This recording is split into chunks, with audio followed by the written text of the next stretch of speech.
पटना येथे वैद्यकीय निष्काळजीपणाचा एक धक्कादायक प्रकार समोर आला आहे। एका खाजगी हॉस्पिटलमध्ये डॉक्टर नसल्याने कंपाऊंडरने महिलेचे नसबंदीचे ऑपरेशन केले। दुर्दैव म्हणजे यात या महिलेचा मृत्यू झाला आहे। कंपाऊंडरने केलेल्या ऑपरेशन नंतर 28 वर्षीय महिलेच्या या मृत्यूनंतर कुटुंबियांनी हॉस्पिटलमध्ये गोंधळ घातला। या दरम्यान कंपाऊंडर घटनास्थळावरून पसार झाला आहे। पोलिसांनी दिलेल्या माहितीनुसार महिला राजधानी पाटणापासून 80 किलोमीटर दूर मुसरी घरारी या गावातील रहिवासी आहे। महिलेला शहरातल्या एका खाजगी हॉस्पिटलमध्ये दाखल करण्यात आले होते। सुरुवातीला कंपाऊंडर आणि हॉस्पिटलमधील कर्मचाऱ्यांनी कुटुंबियांना सांगितलं की सध्या डॉक्टर नाहीत।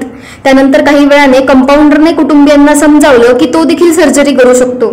त्यानंतर सर्जरीला सुरुवात केली अशी माहिती मुसरी घरारी पोलीस स्टेशनकडून देण्यात आली आहे। सर्जरीच्या 1 तासानंतर महिलेची स्थिती बिघडली। त्यानंतर तिला तातडीने दुसऱ्या एका खाजगी हॉस्पिटलमध्ये दाखल करण्यात आले। महिलेला दुसऱ्या हॉस्पिटलमध्ये मृत घोषित करण्यात आले। कुटुंबियांना जेव्हा महिलेच्या मृत्यूची बातमी कळाली तेव्हा ते आक्रमक झाले। पोलिसांनी सांगितलंय की डॉक्टर आणि इतर कर्मचाऱ्यांच्या विरोधात तक्रार दाखल करण्यात आली आहे।